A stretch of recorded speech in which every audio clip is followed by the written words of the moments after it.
Yes, people, what's happening? Welcome back to the channel. Welcome to another live stream and your daily transfer update. Big up to everyone that's locked in over on Chelsea Fan TV as well. And guys, a new week and there's plenty more news to get through as well. Ruben Loftus-Cheek is set to now complete his long protracted move to AC Milan. It was on, then it was off with the directors being sacked, and now it's back on again. Looks like that's going to be completed tonight. Potentially, AC Milan also interested in Christian Pulisic.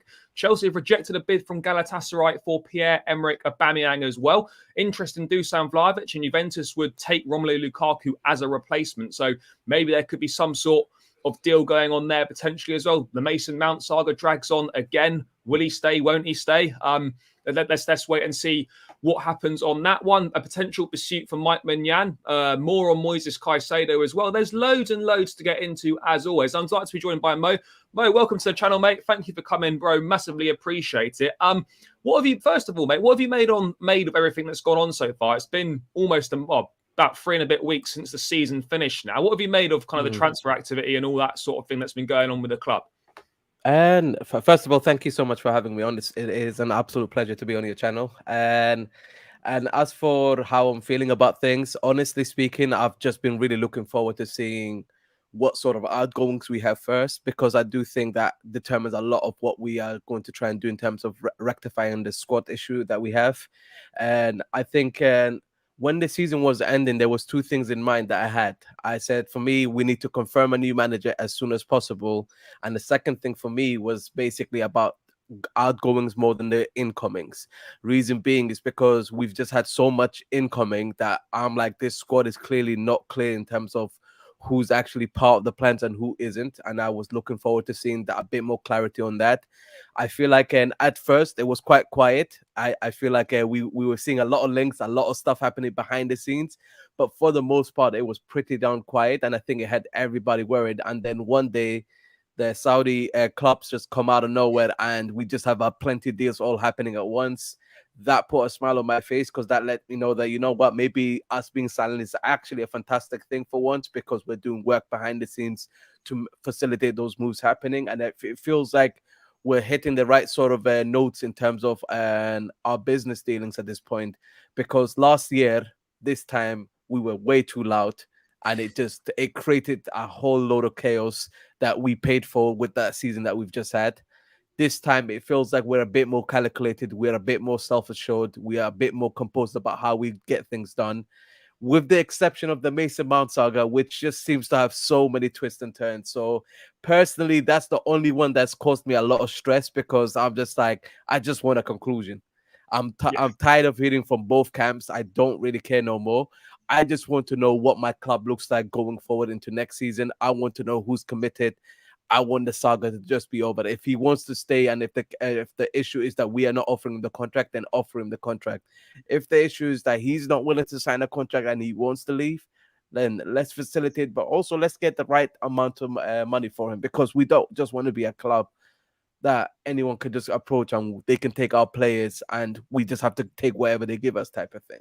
Yeah, no, but I hear what you're saying. I think one thing for me as well that's massive is that we actually look like a serious outfit in the transfer market again. Now, I don't want to go back and kind of slag off the previous regime, but it was clear for me that the reason we were in such a mess and had to sign so many players in January is because of the chronic misprofiling of the squad, shocking recruitment over the last 3 or 4 years, not building when we're on top, missing out on the likes of Tchouameni, probably missing out on Declan Rice as well, not refreshing the squad when we needed to, signing the wrong players, signing in the wrong areas. And then suddenly, this has been waiting to happen for years. And it's just unfortunate that, it's happened in the first year of a new ownership. And yes, we made mistakes in the summer, but I think going forward now, there should be less of those mistakes. We've got, obviously, the footballing people in place at board level now. Bowley's not doing everything. He's taking a bit of a back step. And as you say, for me, the only negative has been the Mason Mount situation at this point in time. But everything else has been pretty positive. I mean,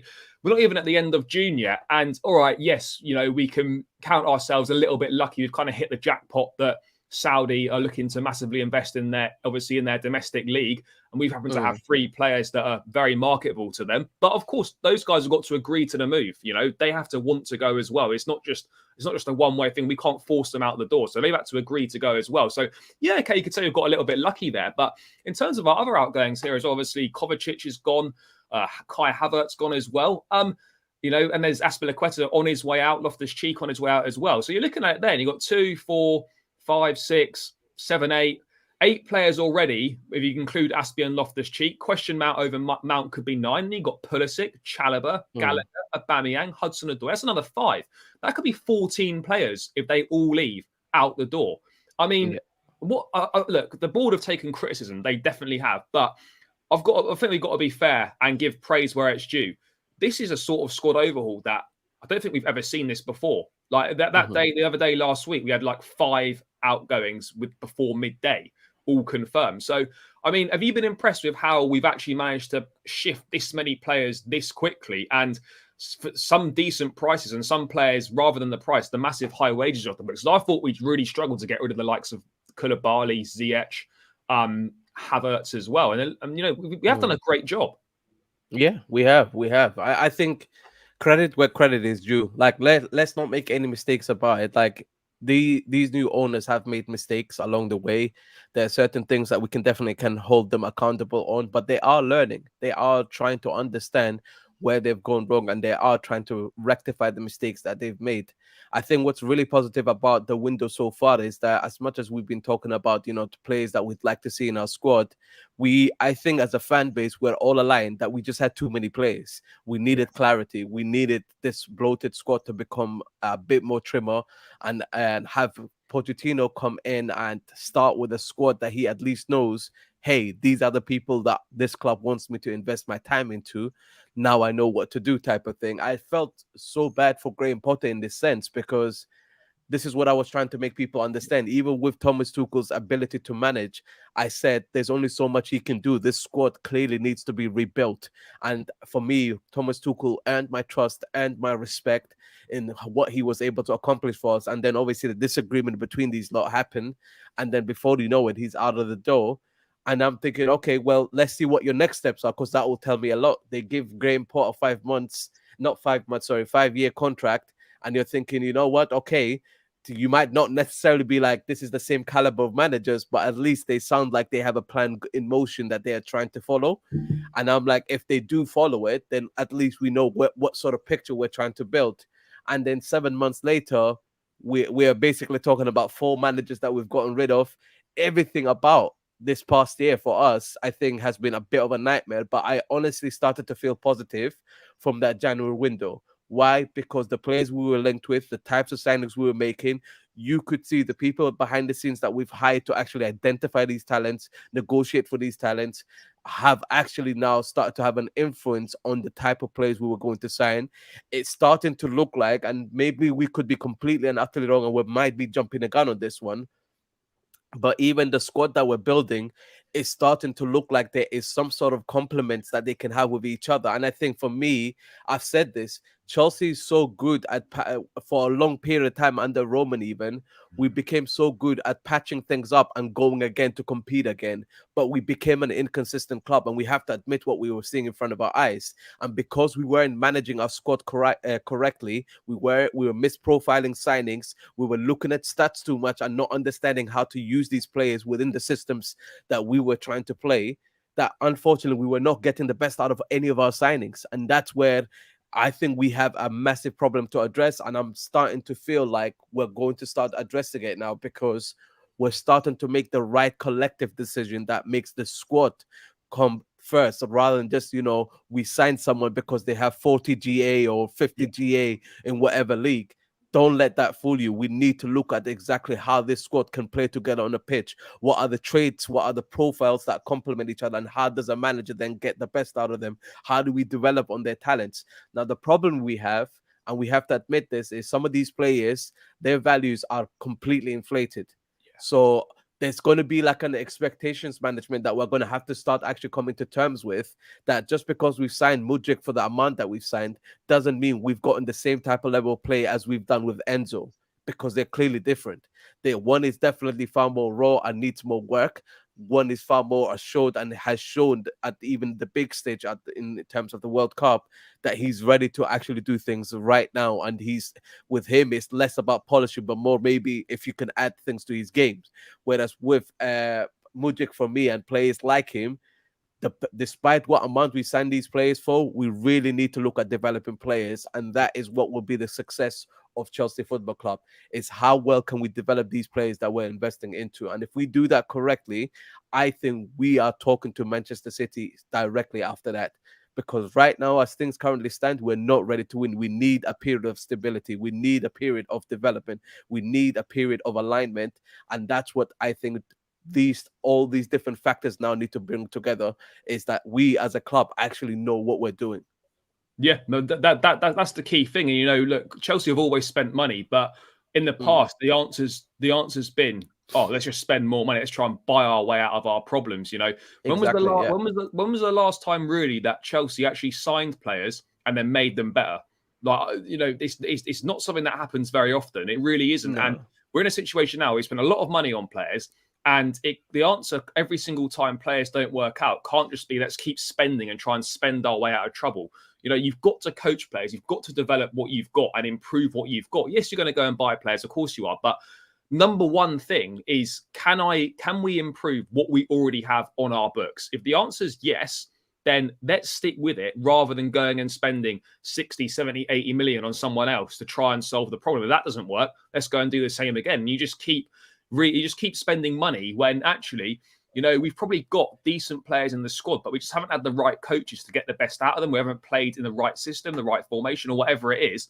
You know, if we can develop some of these players, and, you know, you look at this squad, and yes, you know, we had a shocking season, terrible goings on last season and whatnot. But, you know, with all these names going out, with the people that are potentially, hopefully going to be coming in, the squad is a really good squad. It's just going to need a little bit of time to get things gelling together and to get ourselves kind of, you know, used to each other again, which is why obviously we're all gutted we're not in Europe. But actually, you know, with so many players coming out, so many players coming in, a new sort of streamlined squad of maybe 24, 25 players playing once a week, actually having all that additional time on the training ground is going to be a massive benefit for us. With a new manager, you know, we need to get ourselves fit. The one thing that Lampard was right about was this team was not fit. So bad. We were so unfit. You know, after 30 minutes, we just looked fucked.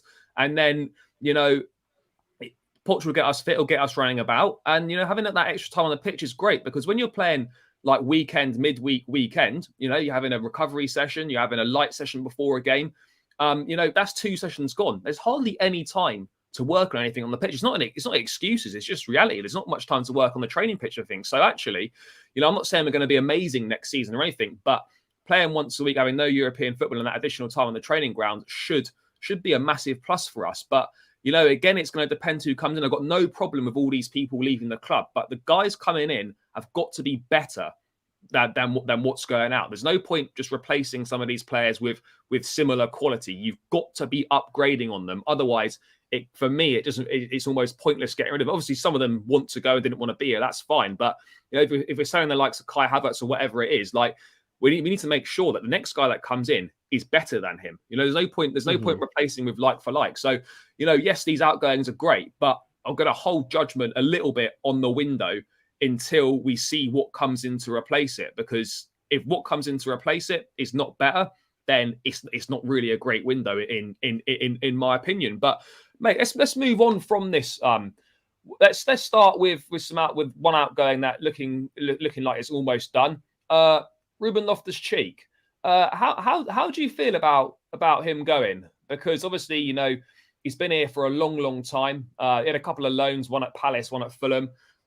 He was so good under Maurizio Sarri, and it feels like, you know, it's just one of them sliding doors moments, that injury and that friendly before Baku in the Europa League final. Because it's one of the biggest what ifs for me. Like, what if he hadn't picked up that injury? Because he was playing some phenomenal football, and just, you know, he got himself back fit again, and he had some decent performances for us, and he's always been, you know, a really dependable squad player. Never moaned about his minutes or anything like that. I actually feel it could be worth keeping him round in the squad, but I think it's clear that he probably wants to move. It's really best for his career. He's got aspirations to get back in the England squad and play regular football. Serie A will be decent for him. You know, he'll be playing with Tomori. the league might suit him a little bit better. But ultimately, I don't want to say it's a shame, but it's just a massive what if. How do you feel about Ruben leaving? And I'm actually happy for him, if I'm honest with you. Yeah. I think over the years we've seen how unfortunate he's been as a player, that every single time he started to look a little bit decent, injury niggles have started kind of impacting on his ability to perform. I think also what's been a shame is that, and this is where I feel like there's a collective issue we've always suffered from, is it's really difficult as an individual player to continuously be consistent if what's around you isn't consistent. And we've been an inconsistent team ourselves. And I think when you look at that type of perspective, it's a shame, because I feel like what could have been with Ruben Loftus-Cheek is what I always think whenever I think about him as a player. I remember with him under Sarri, and when he was playing with alongside Hazard, I thought, you know what, this is it. This is our midfielder for the next 10 years. He loves the club. He is one of us, and he's going to be the guy that does what he needs to do. I think one thing I respect about him, despite everything that's happened, he never really kicks up a fuss. And I think that's a reliable squad player at the very minimum. But I feel like he's better than just being a squad player. You sometimes see him on the pitch and you're like, he can do incredible things, but he needs somebody to just give him that run of game time and allow him to play through bad form so that he can just become that consistent player. And I just feel like right now, where we're currently at, maybe this new journey will be the thing that helps him to kind of reignite his career in the direction that he's wanted. I think he has aspirations, like you said, for the England squad. He wants to be able to kind of reignite his career to a point where, he's respected the way that he was as a youngster. And in order to get there, sometimes you just really need to be able to make a move and take a risk on yourself. And I think that's what he's doing here. For a moment there, it looked like with the whole mess that was happening at Milan, that this whole deal was completely written off. And if that was the case, I'll be very honest, he's one of the players that I would have been more than happy to keep, because he doesn't kick up a fuss. I think he's a true professional. I'm gutted to see him go in one way, but I'm also happy for him from an objective point of view. I mean, mate, do you think 15 million euros is a decent price for him? I mean, it doesn't sound like much. I think he's only got a year left on his contract. I think he's out of contract in 2024. But for someone that's 27, probably still got some very good years ahead of him. We know Italian clubs are pretty stingy with the finances, always try and, get away with paying as little as possible, or doing some sort of loan with an obligation to buy, which has been reported that could be the case. But that's basically a permanent sale anyway, really. Do you think that's a fair price? I would have thought, maybe I'm just a bit deluded in this thought, but I would have thought we could have at least got 20 million for Ruben. I think you probably could have done if we hassled, but then you need to remember who you're dealing with. Yeah. I think Italian clubs just don't have money like that. Hence why you end up having to lower your valuation more often than you'd like to in order to get deals across the line with them. So I'm not surprised by the valuation based on the fact that we're dealing with AC Milan. And I still think they're better than the other club, where they are actually putting money on the table rather than just saying, let's have a loan with an option to buy, which I'll be very honest, most Serie A clubs, that's sort of the method of their business that they like to go with. So I'm quite happy with the amount we're getting. But also what I'm looking at from this perspective is, look, I understand obviously we both would be quite happy with the fact that he could be a squad player for us. But the minutes that could be afforded to him could be valuable development game time for another player. And we've signed plenty of youngsters. You've got your Santos, your Caicedo, who's had a wonderful, tournament as well, coming off a decent loan. You've got, Santos, who obviously had also good competition showings, as well as just he's been highly touted. He's been respected by a lot of teams now. And I think that tells me that, okay, you know what? We lose Ruben Loftus-Cheek, but we could that sort of game time could be put towards development of another player. And from that perspective, I do see the positive. It's just not the most reassuring, because you don't know what you're going to get with these youngsters. But that's part and parcel of this game, is that if you do not take these risks, you don't know what sort of players that you're missing out on, because you're signing players, but then you're getting other clubs to do the work for you. It's no wonder these players don't feel a sense of connection or risk or a sense of value from us, because we're not taking the risk on ourselves. And I think we should. Yeah, no, I agree, mate. You know, you look at it on the one hand, yeah, you think Ruben's been dependable and he'd be good to keep round the place. But actually, in the long-term interests of Chelsea, as harsh as Yeah. it may sound, it's much better for us to move Loftus-Cheek on to allow a Chukwuemeka or a Caicedo or a Santos, as you say, to take those Yeah, minutes, because those guys are the future of the football club. Loftus-Cheek correct. isn't the future of Chelsea. So, yes, you know, there's always that worry, and people always go on about, oh, Chelsea need to sign experienced players and whatnot. But we've done that a lot. We've signed a lot of experienced players in the past. Your likes of your Lukaku's, Higuain, Morata in the centre forward position. We've signed a lot of experience before, and it hasn't worked out. So why not try a different tact and go down the younger route? Age doesn't dictate experience. You can still be 20, 21, 22 years of age and be experienced. If you've been playing first team football since you're 18, you've got 3-4 seasons under your belt. That's quite Yeah, experienced as a player. Obviously, you might not be experienced in the big moments like winning trophies and stuff, but you have experience under the belt. It's not like you're being chucked into Chelsea and you're playing and like you've never played a senior game of football before.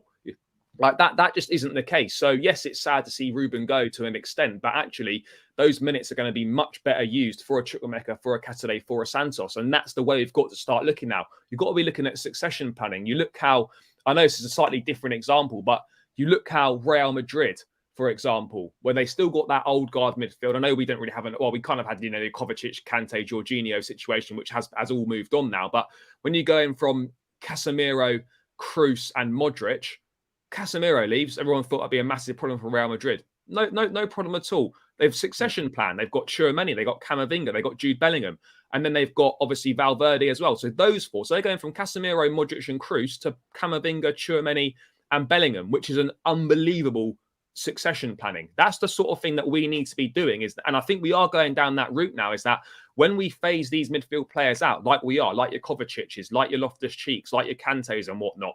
Yes, I'm not saying that we're just going to not buy anyone and just rely on the youngsters to take those places, but you know, we might not need as many midfielders as people think, because we've signed these players for a reason and they need to play. So, you know, those minutes can be of use to them. So I think that's the way that Chelsea have got to go. People might not like to hear that because people are scared of change and different things. They're always like, oh, we have to go for the big names, have to go for experience. But that hasn't served us well in the past. So let's try something different and see how we get on. At the end of the day, it's like, how much worse can it be if because what we've tried before with the experience has not worked really. So, you know, let's have a look. And ultimately, mate, you know, that 2021 Champions League winning side, the only players left from that starting lineup, I think, are Chilwell, James, Mount, and Silva, Thiago Silva. Yeah, that's it.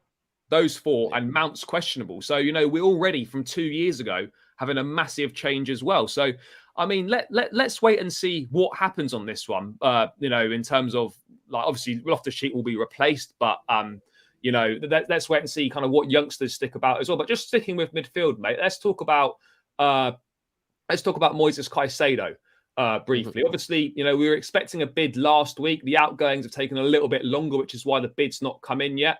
The outgoings are, Fabrizio was saying, the outgoings are the priority this week. So there might not be a bid this week, potentially. Yeah.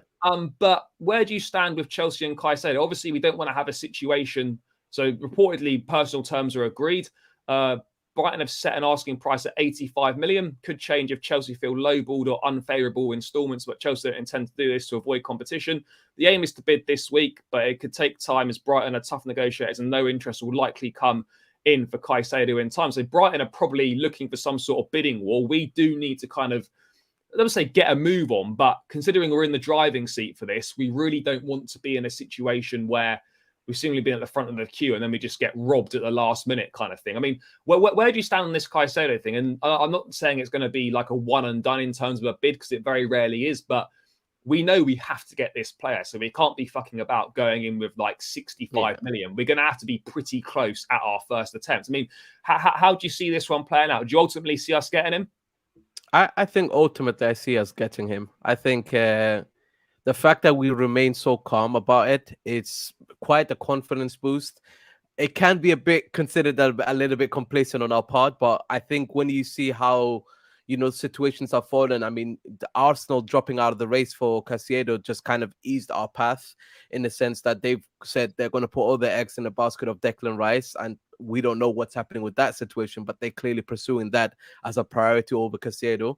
And so you already are communicating to the player one thing, but then also from the perspective of Manchester United, up till recently, they weren't even linked with him. So it looks like we're the only club that have been very serious in trying to negotiate with the player and get something done. But also we're the only club that has come back the second time around the way we have done. So it shows our seriousness and our intent. I think you're absolutely right. We cannot be coming back into the table for negotiations with Brighton and be unserious in our first attempts of whatever bid that we try to place. I think it has to be as close as possible to that 85 million mark that everyone seems to be speaking about. The fact that it's going to be installments to me means that the valuation is really not that important to us at this point. What's more important is, and this is what I've been trying to think about things, is are we trying to sign him before this 1st of July so that we can use the ability to make him sign a longer contract and obviously use that loophole that is being closed from the 1st of July? I think that would be brilliant for us from a business perspective, because from a financial fair play, we understand that it's over the length of the contract rather than the shorter amount the contract will be forced to give him. And so that's what I'm more interested about at this moment in time. But you're absolutely right. It's at the end of the day, we've gone to bed and come back, and it looked like Enzo was not coming to Chelsea, even though when I was going to bed, it looked like Enzo was a done deal. Same with Ugarte as well. And the Ugarte thing is, I was about to bring that one up. I was literally hook, line, and sinker. I was like, yep, we've got our player. I was singing his praises. And the next thing I know, he's picked PSG. He's changed his mind. So I think from a player perspective, we have shown our intent to him. It's more so about our negotiation skills with Brighton that are going to be the key factor. If we mess about, it will cause the things that we're trying to avoid. But I do think the club is very conscious of that, and they'll want to get this done as soon as possible. Yeah, no, I definitely agree on that. It's always a nervous wait though, because we know that other clubs later on will come into the race. So the longer this goes on for, then I'm not saying that obviously personal terms agreed is great, but players can agree personal terms with a number of teams. Like you can say yes to more than one club. The personal terms is the easy part. It's the agreeing a fee is the really hard part. Obviously, you want to check that the player's open to the move first before you go and bid. You're not going to bid if a player's not keen to make the move. But I look at it and I think it'll be a fantastic move. I always said from the beginning that we had to get one of Declan Rice or Caicedo. We're not going to get Rice, so this has to be Caicedo. Otherwise, there's a massive problem, because then you're looking at it and we need someone that's going to be good enough to sort of transform our midfield pretty much from the get-go. Rice or Caicedo would have been able to do that. Say we do miss out on Caicedo, you're then scrambling around and you're quite fucked, essentially, because I'm not saying that Romeo Lavia is a bad player, but he's not on the Caicedo level yet. He's had one season in the Premier League. He's still decent and he could do a job, but that's not going to be the level of signing that transforms the midfield from the get-go. Neither is someone like a Manu Kone. And then, you're scrambling around. There's not that many top draw midfielders available that are going to make a big difference straight away. So we cannot afford to be in a situation where we try and lowball or we take the piss or whatever it might be. But Brighton are hard to deal with, which is why we've got to be pretty serious from the get-go. Yes, there was a 60 million bid earlier in the summer, apparently turned down. It's 5 mil more than our approach in January. But yeah, it's going to be an interesting one. Mate, how do you see him complementing Enzo? I mean, if we go the pivot or if we go the 4-3-3, I'm sure we'll see a combination of those formations. But Poch predominantly goes with a 4-2-3-1. Do you see Caicedo being a great complement for Enzo in the middle there?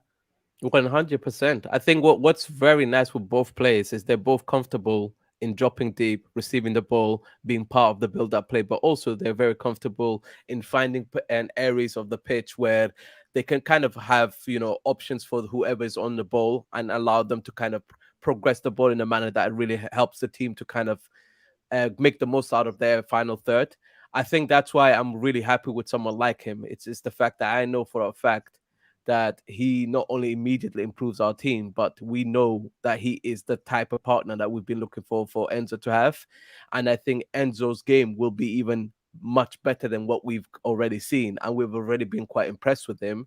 I think the freedom this type of player gives you is just that comfortability of knowing that he's not somebody that is lacking in the experience in the Premier League. He's been at Brighton. He stood out there at Brighton. To me, this gives me the feeling that I had with N'Golo Kante. Obviously, N'Golo Kante won the title with Leicester City, and each, merit to their own. But in terms of breaking through and making a name for yourself, this is that is as similar as it gets in my eyes. Is that when someone comes through and is able to impact the game that much that every big club is talking about them, you've got to take what they're able to offer very seriously. And I feel like he's a very versatile player. I still think there's certain things you can fine tune in his game, but I saw those improvements even whilst he was under De Zerbi. The first game was completely different to by the end of the game, where he looked so much more self-assured. He was playing at right back at one point, and I'm thinking, oh my God, what the hell can this kid not do at this point? So from that perspective alone, I think this is a brilliant player. I am not hesitant to put that type of money on him. Not to say that he's worth that type of money. We all know how inflated the market is, but we know the quality we're getting is the type of quality we're looking for, especially when in the space of 6 months, we've gotten rid of Kovacic, N'Golo Kante, and Jorginho, all in the space of 6 months. That tells you that, hey, that midfield is the focus. That midfield is the part we're going to upgrade the most. And this is the statement signing that you want to be making. Yeah, no, for sure. I agree, mate. And you can talk about the fee, but if it ends up being 80, 85 million pounds, of course, it's a lot of money. But I'd actually look at it and you'd think, well, on the books, it'll be amortized over 5 years, unless we sign him before July 1st. But it'll be amortized over 5 years. Say it's 85 million pounds at a max over 5 years. Roughly, that's like less than 20 million a year, which is not bad at all financially. But then you look at it and you think, right, Caicedo, 21 years of age, Premier League experience, the potential to improve is massive. He's already dominating midfields, and he could be a mainstay in the midfield for the next 5+ years. Like, there's not really a downside to this transfer. Like, there just isn't. Obviously, there's potential for it not to work out, but you look at him and he ticks all the boxes for everything we need. So, yeah, obviously it's frustrating as fans. You want things done quickly. Obviously, transfers don't really work like that. You don't just pick the phone up, ring, and just be like, look, here's 80 mil. All right, job done the same day. There's a lot of negotiations with that amount of money being, transferred around. But I think Chelsea can feel confident, but we don't want to get too carried away and think, oh, this is a done deal, and allow other teams to come in and give Caicedo a bit of a decision to make. But let me just get to a few things in the chat. Big up to Louis for becoming a member of the channel. Guys, if you want to become a member of the channel, just hit the link in the description. That's both channels. You want to become a member of my channel, you want to become a member of Chelsea Fan TV, hit the links in the description, guys, and you can join. As well, people, make sure you're smashing the likes on the stream as well, guys. Let's get these likes up. It massively helps out. So please do that. Just hover over that thumb button, give it a little click, people. And it helps out more than you could imagine. It gets more people watching, it spreads the stream around, gets it, on the YouTube homepage, all that sort of thing. So I know I bang on about it, but it does massively help out. So we can get the likes out, it would be greatly appreciated. And people, if you could subscribe to both channels as well, if you haven't done so already, guys, I will put the links to both channels in the chat. Make sure you subscribe to myself, on the road to 4,000 subscribers before the season starts. Not too far to go. And make sure you show some love to Chelsea Fan TV as well, guys. On the road to 200,000 subscribers over there. So, yeah, if you're not subscribed to either channel, make sure you subscribe to both of them, guys. It's greatly appreciated. I mean, Mo, sticking with midfield, mate, we touched on it a little bit earlier. If Caicedo comes in, great. Do you feel we need another one on top of him? Because there's a link with Lavia, Liverpool been in talks. Now, Chelsea haven't really been that concrete. Yes, they like the player, but other than that, it doesn't really seem to have gone too much further. Manu Kone, not too many talks. Kefram Turam, similar. I know we just chatted about maybe giving the youngsters a bit more of a chance. I mean, Pochettino could be potentially looking at doing that, but do you think we'd be a bit light if we went in with Enzo, Caicedo, Chukwuemeka, Cassidy, and Santos as our five? And I can see people's points in terms of saying that they're more in favor of us going to get another player. Honestly, I would hold off. And the reason why is I think I'd look at the opportunities that present themselves. If there's the right type of opportunity in terms of a profile of play that really we don't have and we could make good use out of, then potentially definitely look at those types of signings. But honestly, I wouldn't just go back into the transfer window with the mindset of like, we just need another player, therefore we just need to go sign someone. Reason being is because I do think we need to think about the development of the players that we've already invested in. But number two for me, and this is a big one, is we don't have to do everything all in one summer. Because we like that at the end of the day, you want to give yourself a little bit of room to breathe where you can add to the squad when and if necessary. If you fill up this squad with a lot of players that already have 5-8 year contracts, it means that we're kind of putting ourselves in a position where over the next set of windows now, our business is already done without even having to open that window. And it's much better from us as a club perspective if we just generally bide our time, get the right signings. It's not about the quantity, it's about the quality of the players, it's about the profiles, and we keep focused on that. And for me, Caicedo, if we sign him in midfield and that's the only signing that comes through, unless there's more outgoings, we don't need to dip into the midfield area. And again, I would feel like there's other areas I'll try and prioritize. Yeah, no, I do agree on that to an extent. Look, I mean, if it was a case of spending 40 to 50 million on Lavia or giving those minutes to a Santos or a Chukwuemeka, I actually think it could be, whilst, it's always exciting with new signings coming through the door, is that really the right way of going about things? Potentially, like Lavia, yes, he's got a season of Premier League experience, but he's only 6 months older than Andre Santos. Like, what sort of, that's another player that's kind of, I don't want to say blocking the pathway as such, but as another player kind of in the way, as it were, to some of these talented youngsters we've already signed. I'm not saying we shouldn't go out and sign another midfield player. If a very good option becomes available and it's going to make a difference, and absolutely, let's go and do it. But I think we also need to look at, as you've said, what we've actually got at the club already. And we've got 3 of the most talented young midfield players in Europe, in Chukwuemeka, in Caicedo, and in Andre Santos. Now, I'm not saying that all 3 are going to play a part, but 1 or 2 of them can absolutely play a part. And, people talk about quality. The age range that we're looking to sign in right now, that kind of 18, 19 to sort of 22, 23, whatever it is, there's not that many top quality midfield players around. And, if it's a case of, let's spend 50 million on Lavia or let's give Andre Santos a go, I think that's a bit of a no-brainer in my opinion. But again, it's not going to be popular with people because people think, we must have quality, we must get experience in the door. Like, what options are people wanting? Because we missed out on Agate. We missed out on. We haven't missed out. Agate's gone. Declan Rice is not going to happen. We've got. Kone maybe, but that doesn't seem to be too much going on there. Lavia seems to be more advanced with Liverpool/Arsenal, and then Kefram Turam. There's like on the list, quote unquote, as they always say, but there's not really much else out there. So I actually think the youngsters could be playing a much bigger part next season than many people think they will. And I think that's the right way to go ultimately. Like, I'm not going to sit here and say we shouldn't sign anyone else, but we need to think about it and be careful. We absolutely need a top-class midfielder like a Caicedo, but at the same time, do we actually, unless more players leave, if Mount were to go, then maybe we need to bring someone else in. But if it were to stay how it was, or if Gallagher goes or whatever it is, then maybe a Gabri Vega, for example, someone like that, one more to come in like that, but it's slightly different, a bit more attack-minded.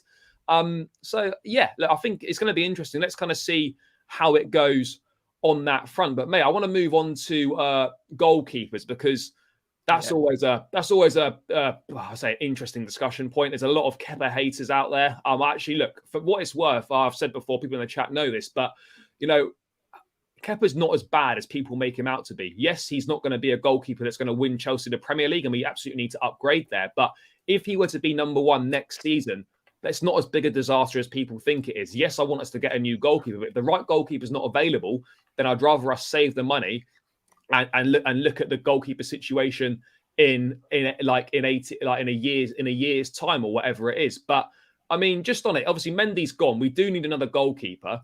What are your thoughts on the goalkeeping situation at this point in time? Because it looks like we've pulled out of Andre Onana. There's been nothing real there.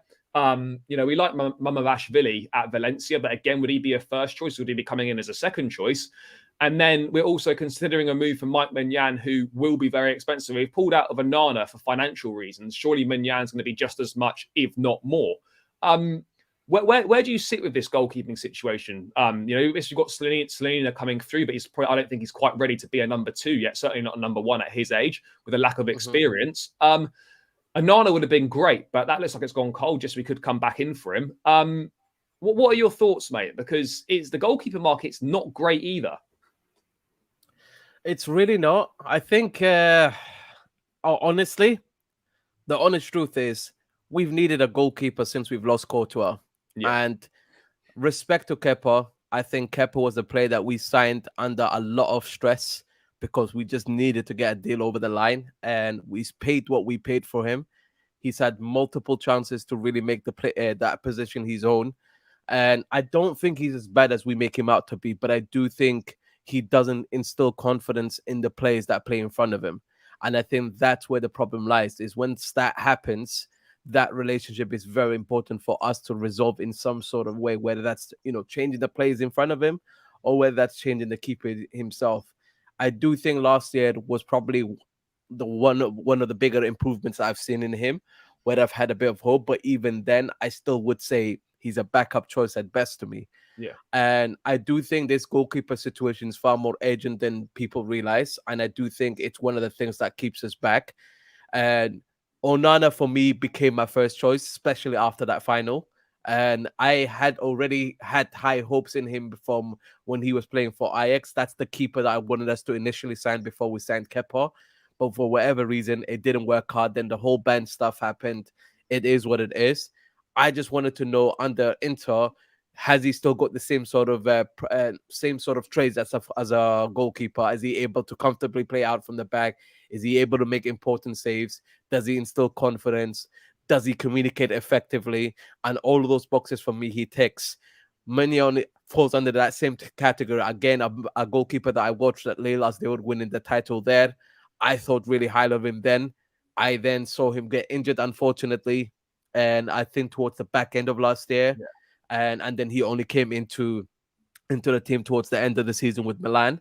And it's unfortunate because I still think both of these keepers are really top class keepers, but both of them happen to play for clubs that will be looking to cash in on them, which means bad news for us.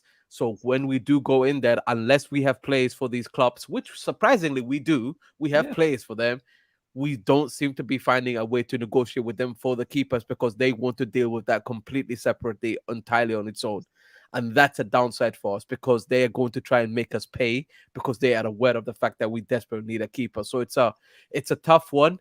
And I'm surprised that Pochettino is just very happy with going with Kepa at this moment in time. Martinez is an interesting one because that's the one where I'd settled on. If we get worst case scenario Martinez, I'm happy. yeah. And But he's not I be don't know. expensive as well, though. Like, surely he's be But as much because as he's both trying to be. leave, but because he's trying to leave, I thought there was an easier way for us to get this deal done. But it's gone cold turkey. Like literally, I've There's heard nothing. nothing about it. There's nothing at all at the moment. There are a few So murmurings in that, but there's been nothing for weeks now. And I think, look, obviously, number two, we need another goalkeeper. Regardless, it just depends now. Do we bring in a number two and try and reassess the situation next summer, or do we look to bring in a number one now? And it looks like, for me, it's between Maignan and it's between Maignan and Onana, but neither of them to me seem that likely, and both are going to be very difficult deals to do. And yes, we've got players that Milan are interested in. Christian Pulisic is also interesting AC Milan, but you see, there's a reason why these player plus cash deals or player swap deals very rarely happen unless you're Barcelona and Juventus, trying to fiddle the books a little bit. Like it doesn't, like there's a reason it doesn't happen that often because there's so many parties that have got to agree on so many different things. And yes, you'd be like, oh yeah, we've got a player that might be interested. But ultimately, if that player doesn't want the move, then that swap deal is falling on its arse before you've even got anywhere. So yes, there are people in the chat and like people in general was like, oh, let's just do a swap deal. It's never that simple, unfortunately. It's why you don't see them very much. But I don't know. I think another issue with the goalkeeping situation is that, of course, with Kepa, like we tried to get rid of him before. He was close to joining Lazio or Napoli on loan, I think, last summer, but that didn't quite materialize. Like the wages he's on, it's going to be very, very difficult to find any takers for him. And look, Pochettino, I think, would be. It's weird, isn't it? Because obviously, as when a new manager comes in, you're going to want to assess the goalkeeper in training before you make a decision. Exactly. But, like you almost, and that's why I feel that anything to do with the goalkeeper could easily rumble well into next month, into July, maybe even maybe until we return from pre-season. Because I think Pochettino will want to have a look at Kepa, and maybe he feels that he could get more out of him than other managers have potentially. So, you do want that stuff. You do want that. You do want to be able to assess the goalkeepers. But I mean, obviously, we said that Kepa's not the best, and we need to upgrade. But do you think it would be a disaster, mate, if he was the first choice again next season?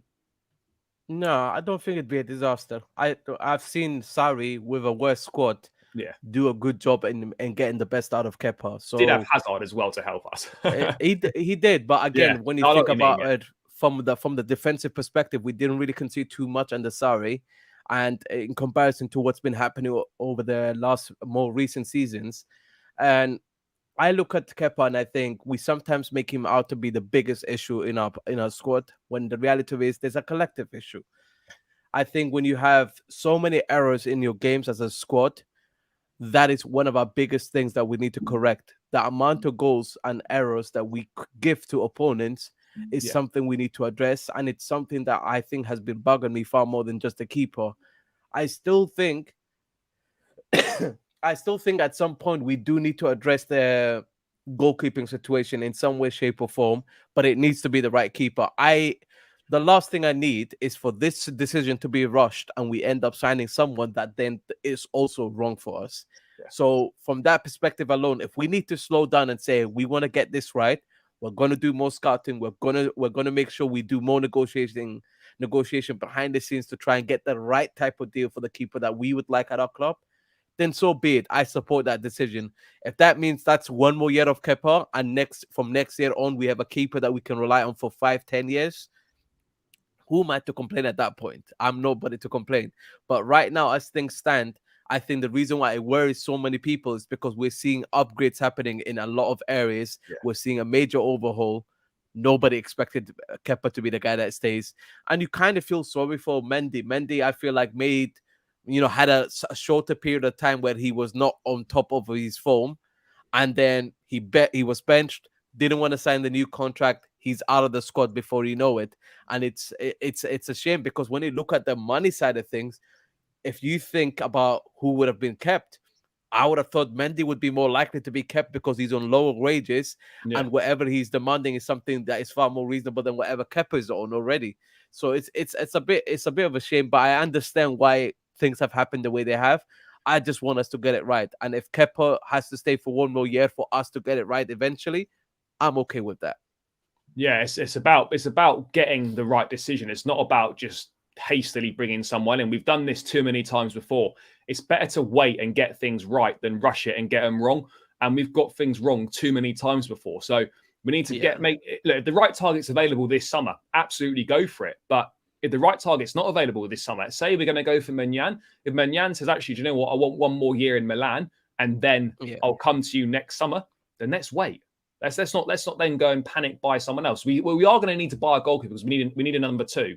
But I think it's a lot easier to find a second choice goalkeeper than it is to find like a new number 1. So that's going to have to be the kind of route we're going to go down. And ultimately, this is another thing we've got to stop doing. I mean, I think we are going to stop doing it now. Is the reason why we can't get rid of Kepa is because under the old regime, we were just handing out ridiculous cash to whoever was coming through the door. And that's why we can't get rid of Kepa, because the wages are ridiculous. It's like 150, 160, I think. Like, there's a reason why we can't get rid of him. And he's not going to go to Saudi Arabia. So, there's a reason why clubs aren't coming in, because the money's too big. But, mate, what are your thoughts on Costa from Porto? There's been not really anything from English media or Europe as such, but there seems to be quite a few reports in Portugal talking about him. He has got an expensive release clause. I think it's about £65 million.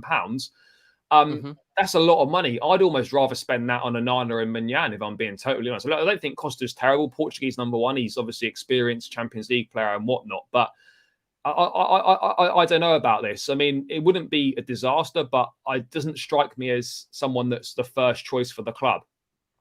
Yeah, it's a difficult one. I rate the keeper, but again, I've watched the other 2 keepers more than I've watched him.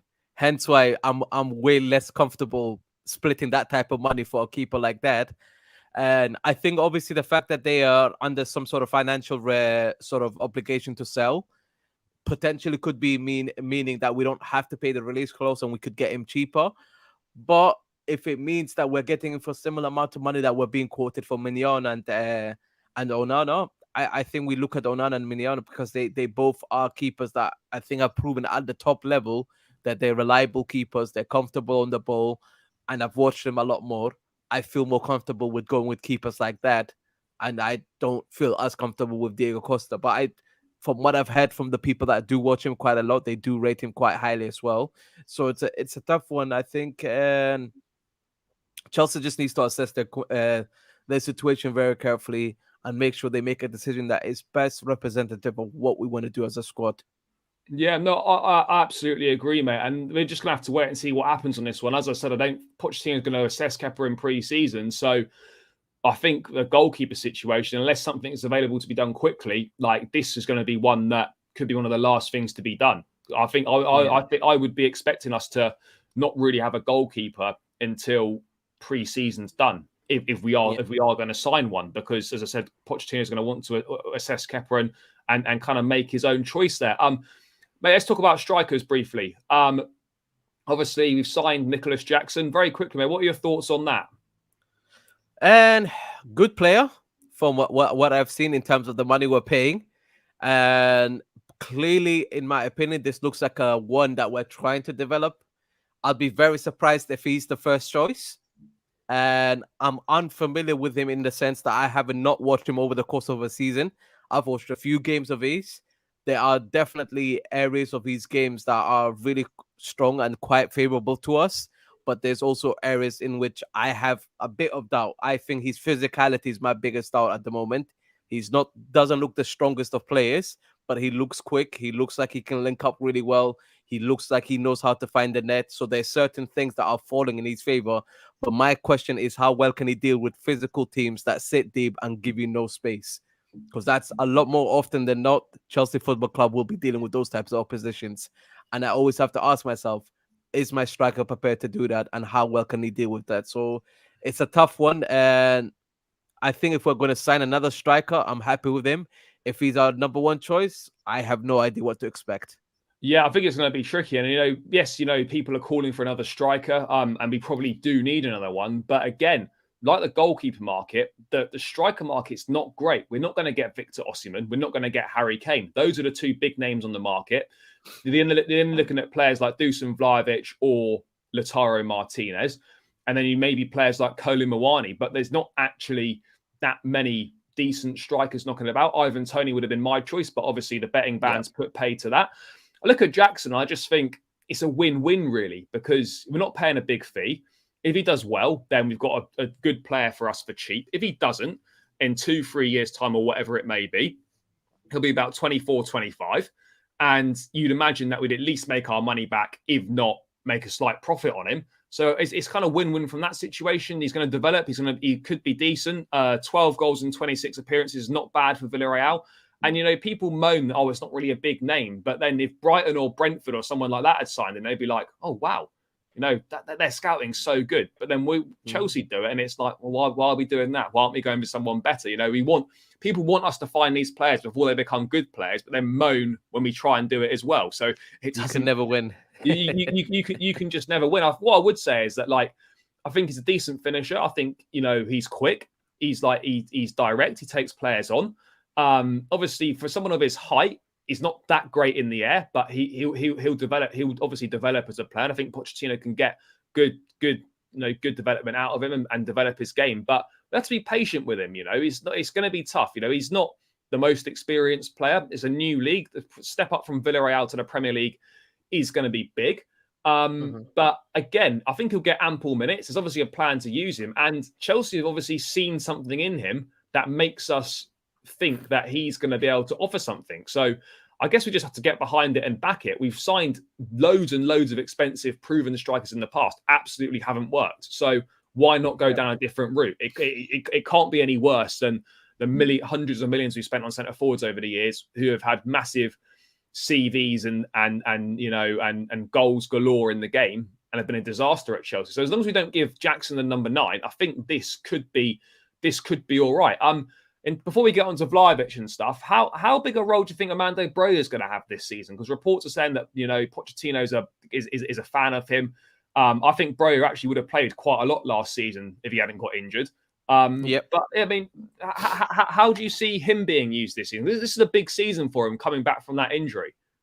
Everything is dependent on exactly what you just said there, the injury. And he's ahead of schedule. It's great to hear. I'm happy to hear that. And he looks in good shape from what people are saying. He looks hungry. He's ready to go. I think it's also quite fitting that it's a new manager that's there and it's preseason that he's coming back in, because that's a great time for you to start establishing that relationship with someone. If I'm really honest with you, when I remember Harry Kane under Pochettino, it was kind of the same type of story in the sense that Harry Kane was just a player that Spurs were not willing to give a chance to. And suddenly, when they started to give him a chance, and suddenly a manager is able to coach him further and further and use and make better use of him, you saw the best out of Harry Kane, to the point that till this day, we speak about one of the best things at Spurs Football Club is Harry Kane. Without him, there is no relevance at that club. And I think that that's something that excites me when I think of Broha, is that he needs somebody to invest in him just in the same way, because the attributes that I see in him as a player, he's very physical, he's deceivingly fast, and he's very, very, very good at being able to kind of make something out of nothing. To me, gives me the vibe of Diego Costa. And it sounds insane to be making those types of calls, but when you've watched him the way I have, he is somebody that I did not expect any of this from when I saw him in the youth team, because when he was in Cobham, he was nowhere near as built as he is now. So from that perspective alone, I'm quite excited for Broha. Whether he ends up being the number one choice is a completely different story, because I do think the injury and the impact it's had on his speed and his explosiveness will say a lot about how well he can trust his body to do the things that he was so good at doing before and he was showing a lot of potential with. And it's whether we are able to take those risks with them.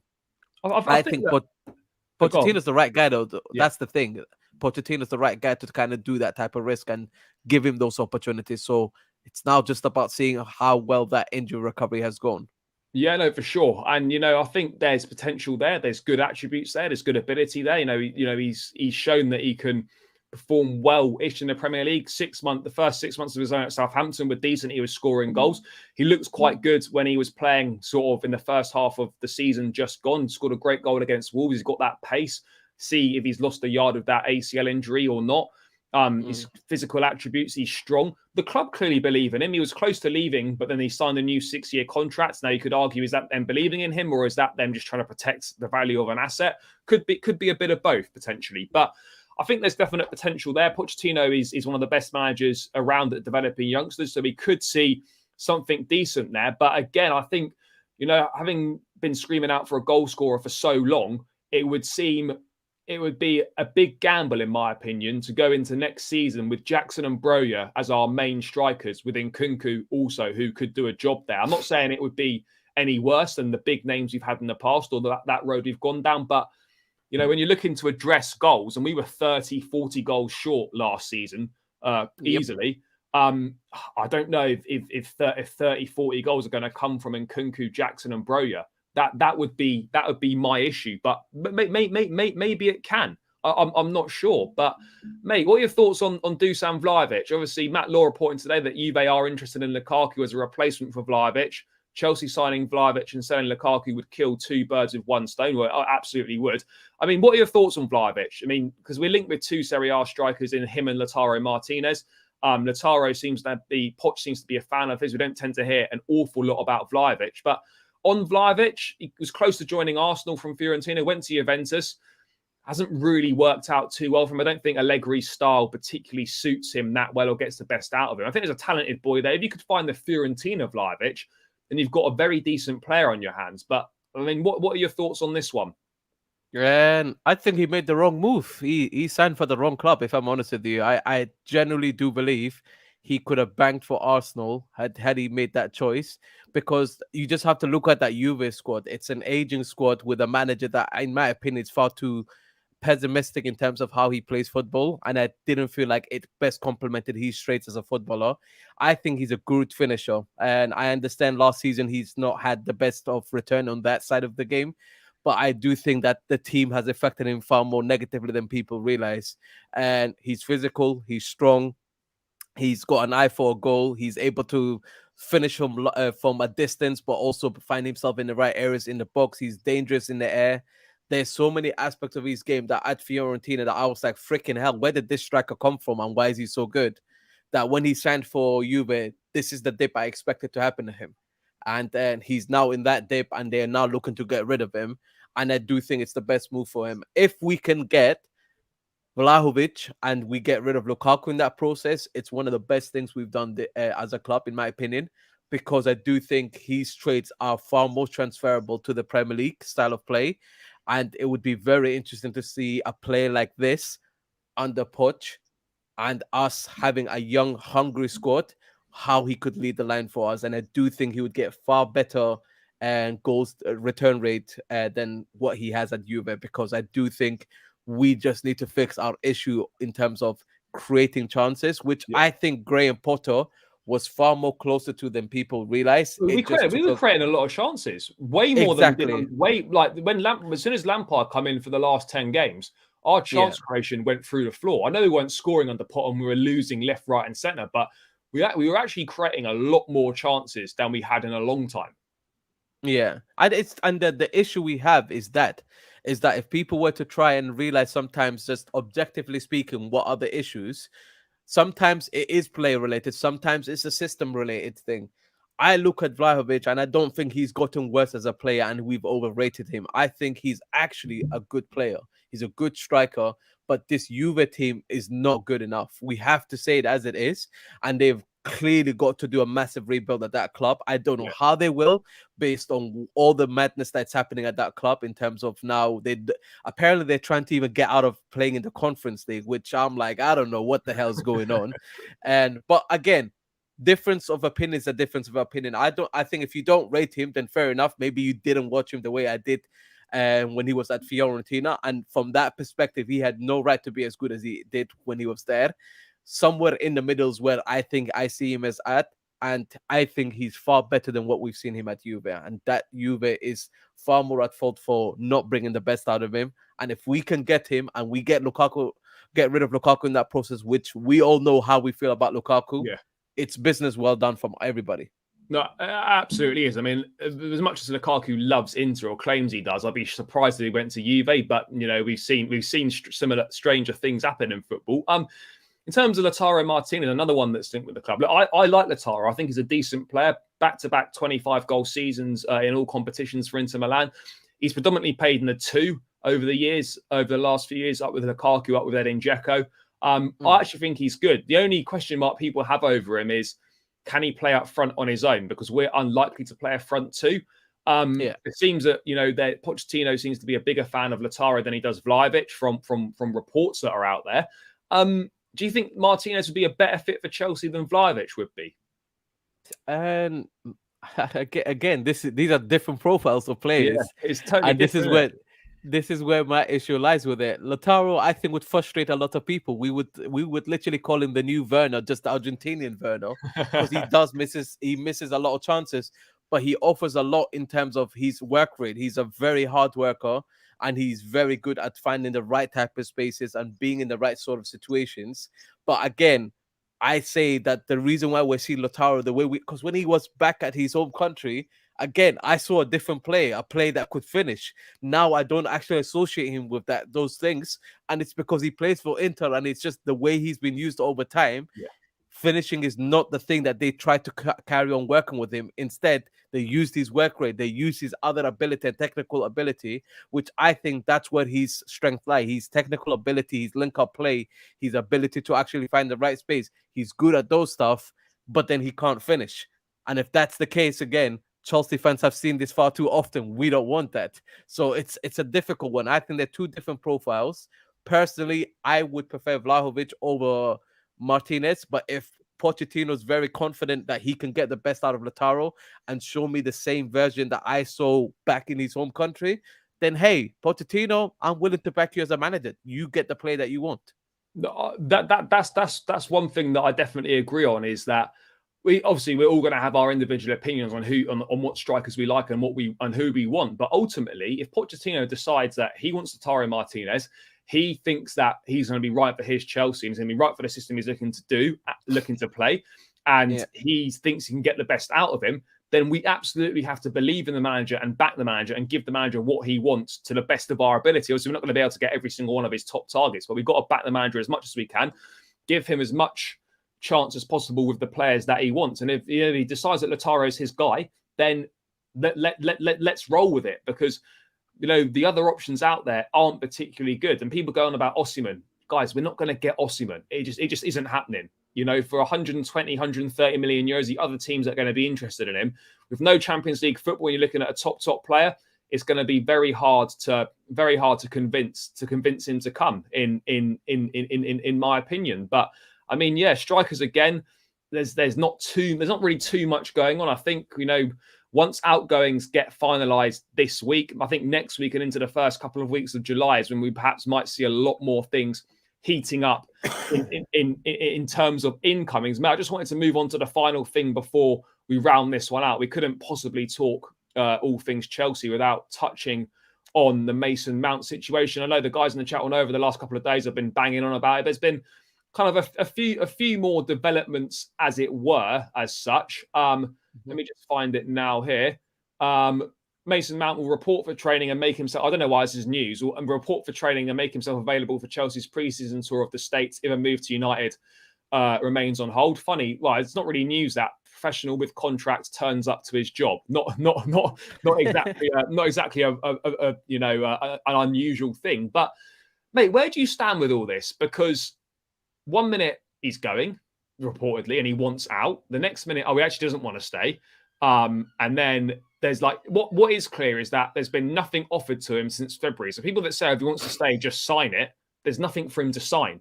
Like whether you want him to stay or not, there's nothing on the table for him to sign at this point in time. So of course you're going to look at your options, because otherwise you're going to go as a free agent, And the Chelsea are saying that they want Mount to stay and stuff, and then ultimately, for me, the actions of a club that has offered a 1-year extension in February to a 24-year-old, which is quite frankly an insult and disrespectful. You've offered nothing since February. That's not the actions. That wouldn't show to me that, this club wants me to stay. So I'm not saying that, the club, it's all on the club, and I'm not saying it's all on Mount. There's obviously big faults on both sides. And ultimately, for me, I feel that Mount has been receiving a lot of really bad advice. He switched agents recently. I think his dad perhaps doesn't give the best advice either. It never seems to end go particularly well when you got family members involved in your contract business. So that Christensen was repped by his dad.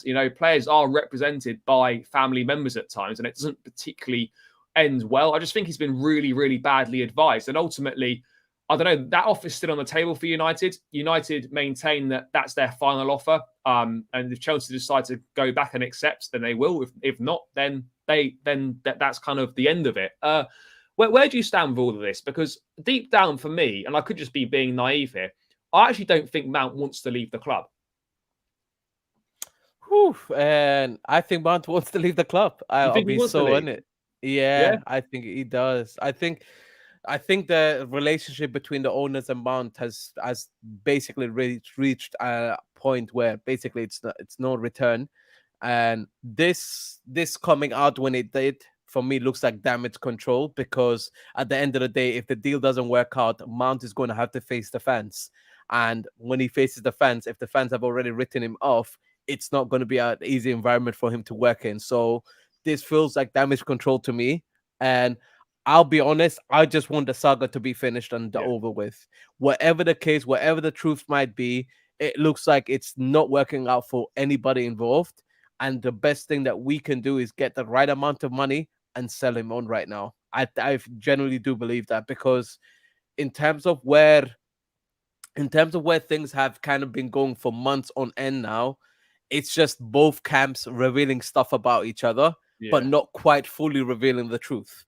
So that tells me that both camps are doing whatever is possible to help each other, to help themselves out. But the fans are the ones that are having to suffer. Whether you like Mount or whether you don't like Mount, for me, is irrelevant at this point. Chelsea Football Club is bigger than Mason Mount. I'll make that so clear to everybody.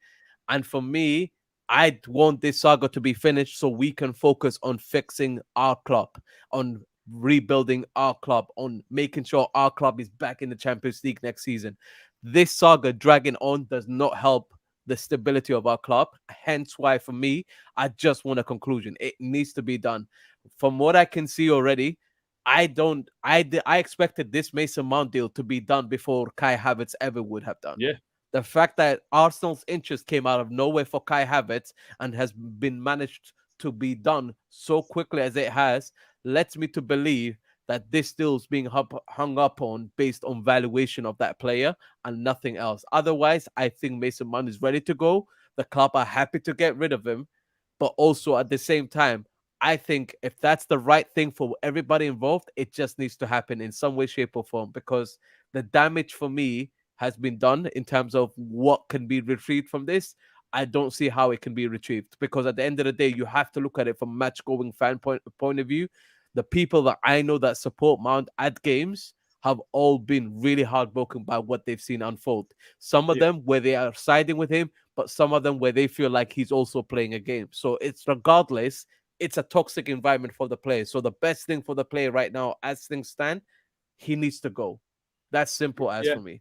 Yeah, no, I do agree to an extent on that. I just like ultimately, if he ends up staying, like he can't go into this season without putting any communication out to the fans. He has got to explain what's going on, right? Because we don't know. That ridiculous day the other day, I think it was Saturday night, where we had a briefing from United that, oh, they're dropping their interest. We're going to look at Caicedo. Then a briefing from Mount's side saying, oh, actually, you never wanted to leave Chelsea. And a briefing from Chelsea saying, oh, Bayern Munich are also interested in Mount, and we'll sell him to them for less if you don't pay up. Like it was an utter madness going on. It all seems to be games, and it. In one way, it just, like, for me, it's a massive shame. Whether you think Mount's is good enough or not is irrelevant. I just, like, it's a massive shame. This should never have happened. We've seen Reece James extend, we've seen Breyer extend, Chalobah, Chilwell, Thiago Silva. Like, we've seen multiple guys extend, and for whatever reason, like this Mount contract, there was no issues with any of those other extensions. Well, at least not played out publicly. This extension just seems to be like problem after problem after problem. And, you know, it depends what you believe, of course. But I think what is fact is that there's been nothing offered since February. So there is nothing to sign. And it's also true that there was an agreement, a verbal agreement in principle with Bowley before the World Cup. Then after the World Cup, those negotiations picked up again when Stanley took them over. And Mount's side claimed that those same terms that were previously verbally agreed then weren't there. Now, if we've changed the terms of the offer, then that isn't great on our part either. I think both parties are at fault here. And ultimately, ultimately from the club or from Mason's side, we just need some proper communication, because no one's got a fucking clue what's going on here. No one actually knows. Does he really want to stay? Does he feel forced out? Does he actually want to leave? Is he desperate to join Man United? I just find it hard to believe that, you know, a lad that's been at Chelsea all his life would be desperate to join Man United unless something really bad has happened to make him feel like, fuck, I've got to get out of it. I could be wrong on that, but I mean, mate, do you think we'll ever get to the bottom of this situation of what actually has really gone on? I don't think that either one of the camps will reveal this. I don't think, even if we was to sell him, I think we would we are never going to know exactly what went down.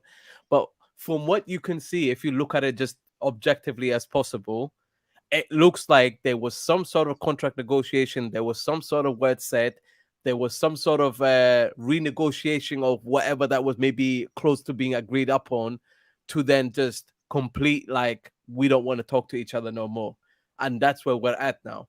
Now, the problem is, instead of just basically owning up that they can't both come up to some sort of agreement and that they will facilitate for a move, like maybe professionals would like to do so, we know how football works. Football's all about PR. And I think both camps are doing fantastic PR from their own sides to try and make the other side look like the guilty one. And it's a mess, because the people that lose out in the midst of all of this, it's just the fans, the people that just want to understand what's going on so that they at least are informed.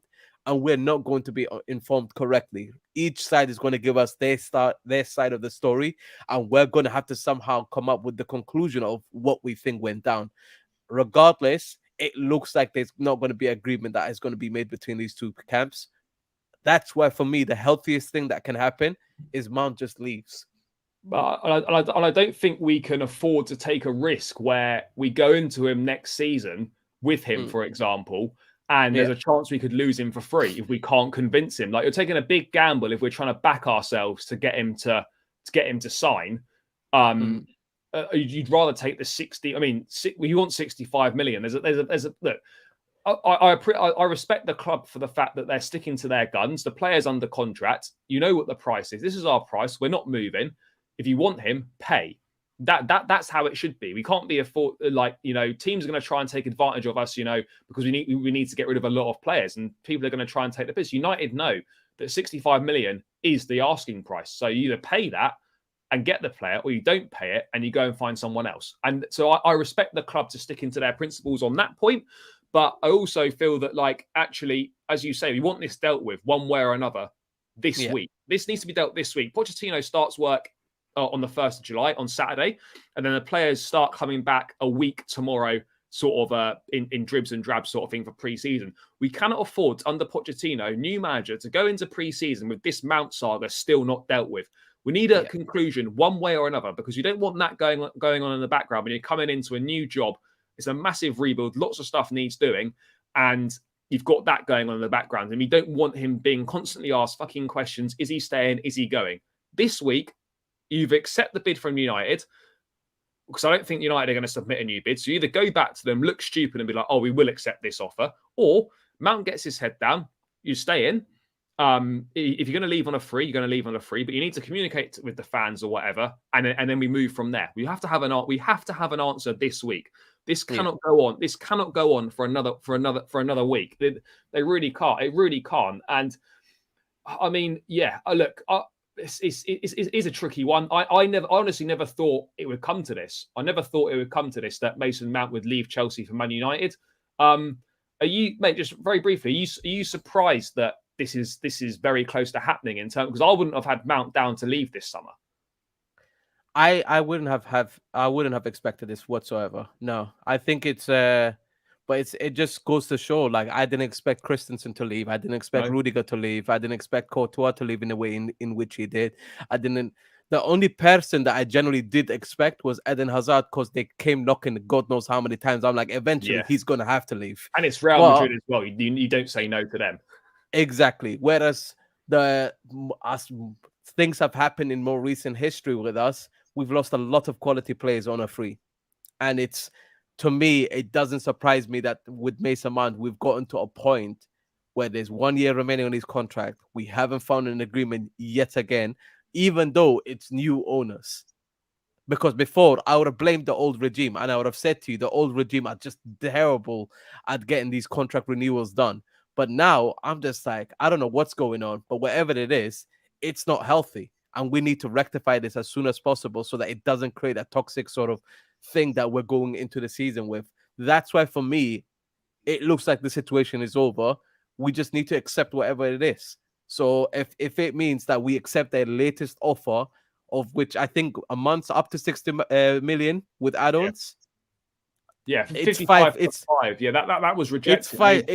It's 5 million. I'd love to say, club, stick to your guns and do what you need to do, but it's 5 million difference. At this point, it's probably better for the overall feel of the team to just have this saga not be hanging over into the new season.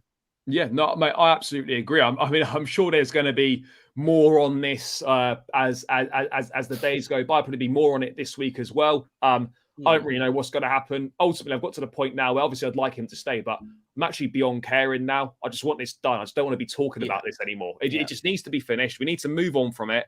It's just taking up so much time, so much energy. It's an unnecessary situation for the club. But let's wait and see what happens on that one. I don't think there's much else to go through at this point in time.